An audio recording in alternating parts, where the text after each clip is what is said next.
bagay na maaaring maging daan ng kaligtasan ng kaluluwa. O, totoo nga po, Panginoong Jesucristo, kung paano inalay ng mga early church, sa paanan ng mga apostol, ng mga ari-ariang ito. Higit dito ang magaganap sa aming panahon in this end time revival, apostolic revival that will take place in this nation and around the world. Salamat po sa mga anak mo na lumaya sa araw na ito. Totoo nga po, Panginoong Jesucristo, hindi lamang ang aming pananalamin at pag-ayon, pati ang aming pagkakaluma, hindi namin pwedeng pag-iwa-iwalay. Ito ay pagganap namin ng kumpletong pagsunod sa utos na ibinabamo sa amin. Hindi kami mag-iimpong ng kayamanan dito sa lupa. Mag-iimpong kami ng kayamanan sa langit. Hindi na ipapayagan mo. Maantala ang kaligtasan ng kaluluwa, hindi lamang sa bansang ito, kundi sa bawat bansa, sa buong mundo, lalo na po ang babiyahin ng tatay natin. Padalit ka at salamat po sa pagkilos. Ang mga aeroplano niyan, nasasakyan ng manang yan ay pinrovide pa niya. Pagkakaroon ng sariling aeroplano sa Tatay Augusto. At ang ministry ng Jesus is ours. At hindi na handa ang mananayang bansa. Hindi na handa ang mananayang lugar. Papasahin ng mga pastor. Sasakyan mga barko. Aeroplano. Mga sasakyang panluma. Wala na magiging handa ang pagliligtas ng talang masalamat na ako sa bansang ito at sa bawat bansa sa mundo. May kakalan ng mga anak ng apostol sa bawat bansa sa buong mundo. Hindi lamang po ang isang pastor o napatulong France, kundi lahat ng mga pastor ng Jesus Archie na qualified na pumunta sa bawat bansa sa buong mundo para revive ang church. At iligtas ang napakaraming buhay at kanan. Salamat po, Panginoon. Napakalawak na equipment ang bibili ng ministeryo ito. Napakaraming istasyon ng radyo, telebisyon, na lahamon din. Para sa kaligtasan, napakaraming buhay kanto. Hindi kami maghihinayang, hindi kami magsasawa na magkaluwa, ulog na mga offering niya sa bakit, sa gadget offering, sa aming mga pledges sa television, sa radyo, sa travel ng manong sa mission of love. Hindi natin iisipin ang aming sarili. Kung paano namin pinapahalagaan ang aming sarili, hindi tayo papahalagaan ang buhay ng iba. Para sa kanilang kaligtasan at kasaganaan. Kung paano ang early church ay nagkaloob na hindi sa kanilang kakayahan at i-distribute mo sa lahat ng nangangailangan.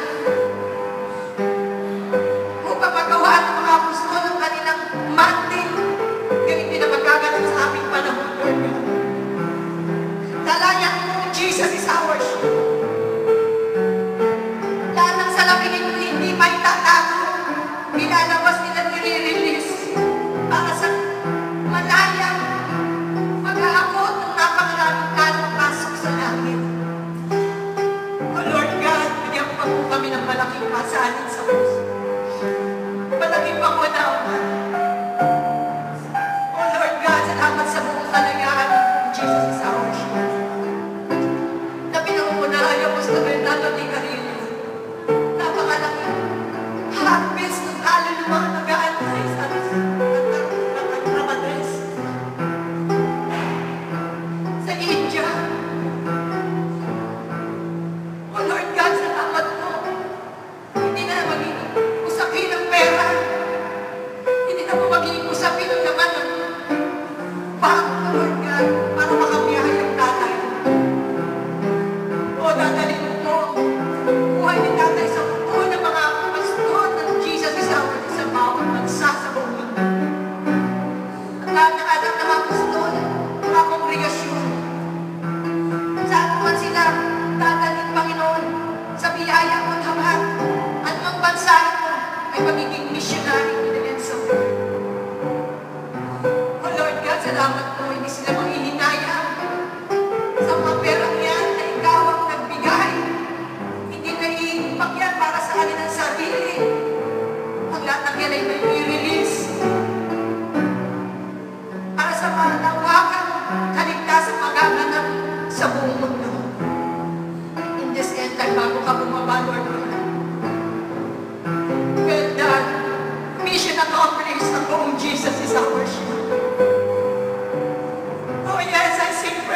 ay pinagkatiwala natin sa atin.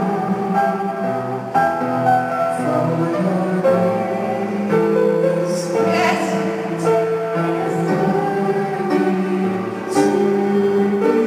I sing praises to your name, O God. I sing praises to your name. Oh, sing praises to your name.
offering bucket natin para sa anniversary.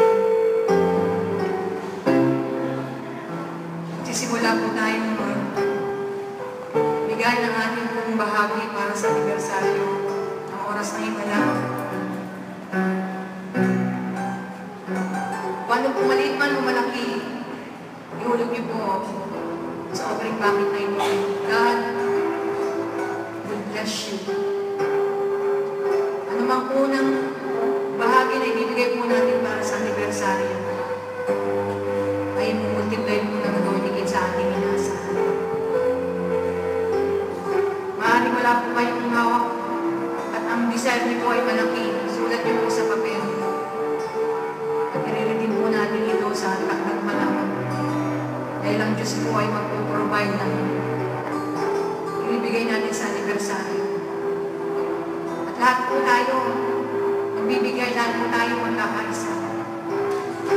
Mula sa mga nagtatrabaho o nagtrabaho sa mga estudyante hanggang sa mga anak na tatanggap ng biyaya mula sa Diyos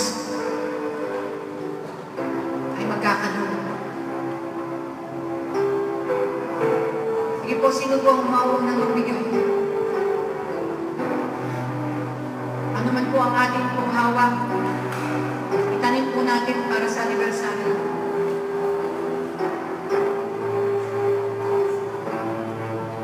Gawin po natin ang mabilis ang ating po pagsunod sa utos. Mag-iimpok tayo ng kayamanan sa langit at lahat ng mga bahagi na binigay sa atin ng Lord, pinagkatiwalaan. Ipagagamit po natin para sa kaligtasan ng maraming buhay at kaluluwa. Ito po ay para sa anibersaryo. Hindi niyo po ito itapo. Hindi po ninyo ito kahit sa TV. Ito po ay para sa darating ng anibersaryo ng oras na himala. At lahat ng pangako ng Diyos na nakapaloob sa anibersaryo ito ay tatanggapin po natin. Alam natin ito ay walang sukat. Hindi lamang po tayo ang mapagpala ang ating pamilya, kundi ang napakaraming buhay na hindi mabilang na aabutin po ng ministeryo nito. Amen. At kung wala po kayong hawak kagaya ng desire niyo sa puso niyo, magsulat po kayo. Magsisimula po tayo sa pagkakaloob na ito. At ang kasunod niya ay mas laki na. Kung nananampalataya ka magsabi kayo ng amin, ang ibinigay niyo po ay unlak na niyo lamang po sa pagbibigay sa anibersaryo. Ang kasunod po nito ay mas malaki. Kung ang binigay niyo po ay maliit, ang susunod niyo po ibibigay mas malaki na. Kung ibinigay niyo po ay malaki, ay mas malaki po ang darating. Amen. Wala pong alam ng Diyos na subtraction. Jesus po ang pinakamagaling na mathematician. Amen. Kaya niya pong mag-add, kaya niya pong mag-multiply. Amen. At lahat po tayo ay makapagpala dahil sa ating pagbibigay para sa anibersaryo nito. Actually, wala po sa aming utos ang tatay na gawin ito, pero ang Diyos po ang ito. Umating po sa puso natin, dapat po magsimula na tayo. Alam niyo po bang wala pa po tayong mga hawak na pera para po sa anibersaryo, pero nakapag-release na po tayo ng mga tracts sa lahat ng chapters sa Metro Manila. Kasi nga po malalapit lang, may distribute po natin. At yung mga yung poster po natin, ay pinakita po ng MC natin dito kanina. 15 lang po yung dala ko. Lahat po tayo dapat mayroon sa ating tahanan. I-post po natin yan sa kung saan makikita po ng mga kapitbahay po natin. Kumuha pa tayo ng isang kopya para po sa loob ng bahay natin. Para lagi natin na ipagpipray na alala, may tungkulin po tayo sa anibersaryo ng magligtas ng kaluluwa. Amen? Amen? At lahat po tayo hindi na magbibigay, pag-aayon na magkakaloob, lahat po tayo gagalo. Hello? Alam niyo po ba yung mga kulto? Obligado silang umatin sa kanilang anibersaryo. At pag pumastos po sila ng mga advertisement ay hindi po sila nanghihinayang sa mga pera. Hello? At kahit hindi ka kasali sa kanilang iglesia, pag dumama sa highway, alam mo anibersaryo ng iglesia niyan dahil hindi po sila nagpipit sa mga poster na ikinabit para malaman ng buong bansa at ng buong mundo na anibersaryo ng kanilang kultong simbahan. Hello? Mahamon po mga anak ng Diyos. It's time to release the blessing. It's time to release the money of God. Be entrusted to us. Huwag natin tipirin. Kahit wala po tayong hawak pa sa ministry na para sa anniversary, nilibis na po ito para po makapag-advertise tayo at marami po tayong buhay na maligtas. Amen! Ganyan po ang pangunguna ng tatay natin, ng ating tatay gusto. So may mga poster na tayo. Habang tayo po lahat ay nag-aayunan, nagnanalangin, ang lahat ng staff sa ministry ng main church ay kumikilos, gumagalaw. Nag-aayun po kami ng 3 araw, nananalangin. Nagtatrabaho po kami para po mabuti na marami po. Yung iba po, nag-abot na natin ng mga text messages o paalala sa ating mga kaloob sa internet, sa messenger, pero hindi pa lahat. Dahil kailangan po namin ng mga load. Kasi po, smart yung ginagamit natin. Kailangan po natin ng unlimited na load para sa load, sa PM, sa token text, etc. Kaya pagkatapos po magturo kayo, yun naman po ulit ang gagawin natin para ipagpatuloy kung paalalahan ng mga anak po gusto na huwag itap ang mga pera ng gusto i-release para sa anibersaryo ng darating ng oras na ito.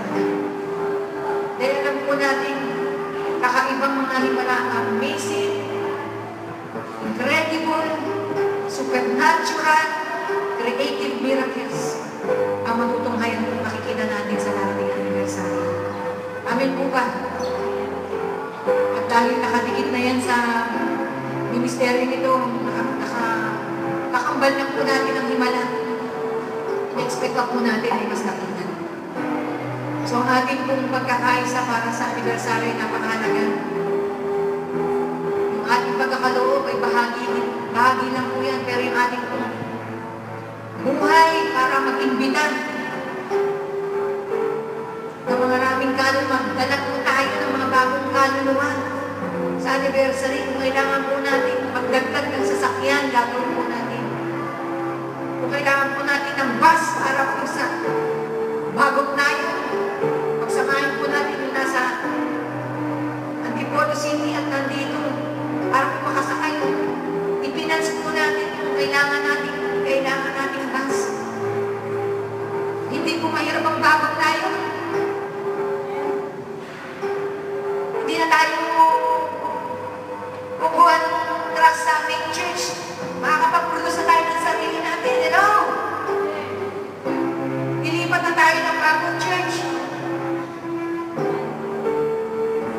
Doon natitira yung ating pastor. Full-time. Magpo-full-time at doon na tayo mananalangin na walang tingin. At doon na papasok ang marami pong kaluluwa araw-araw. Lahat na nangangailangan ay makakarating po sa ating church. Pwede po natin ipagkakait yung ating mga talento, buhay. Dapat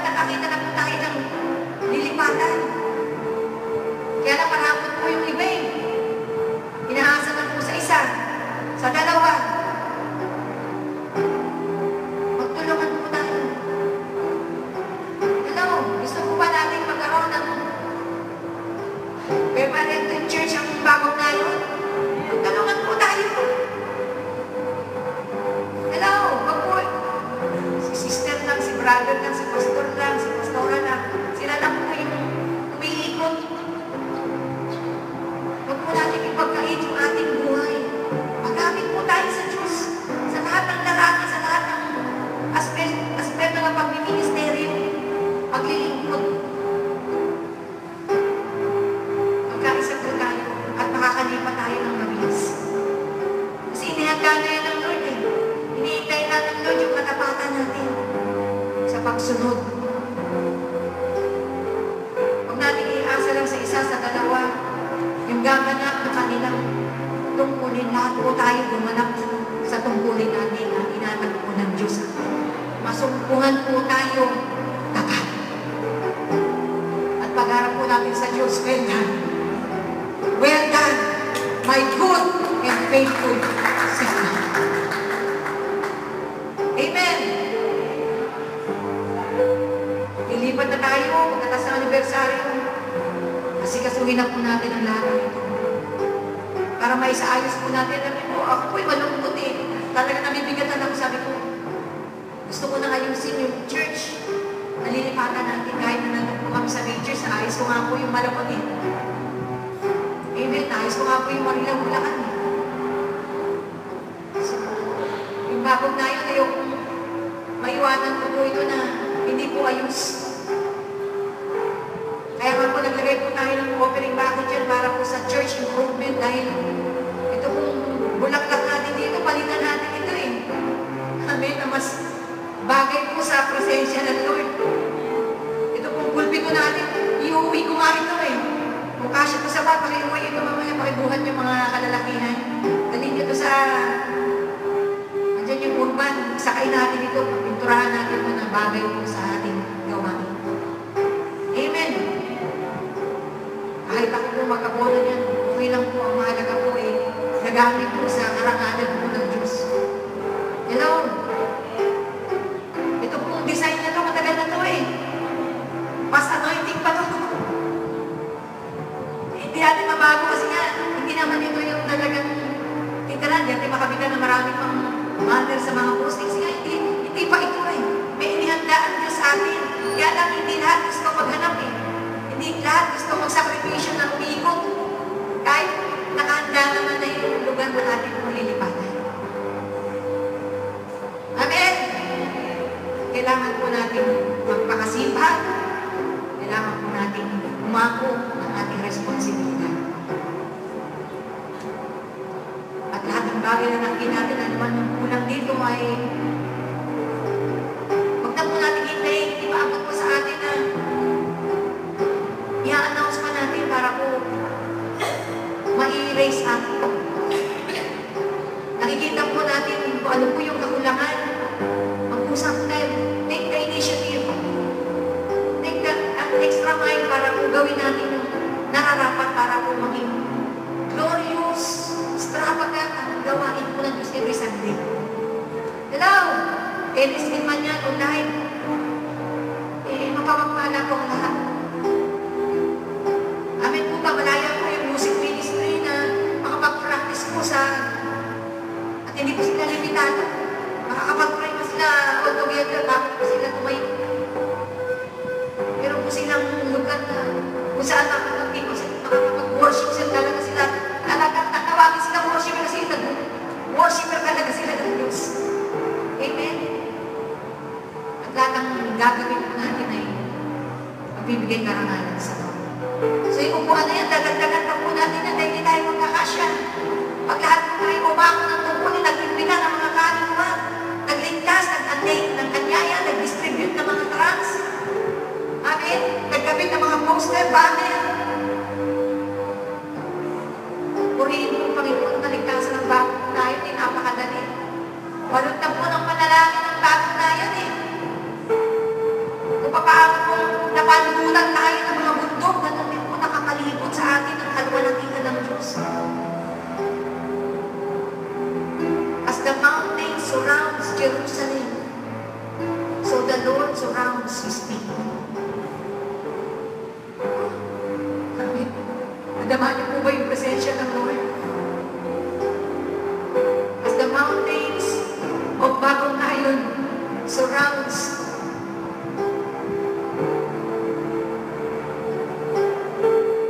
this place is temple. God surrounds His people. So, itataas mo ng Lord ang kalwalatian niya sa Bagong Nayon.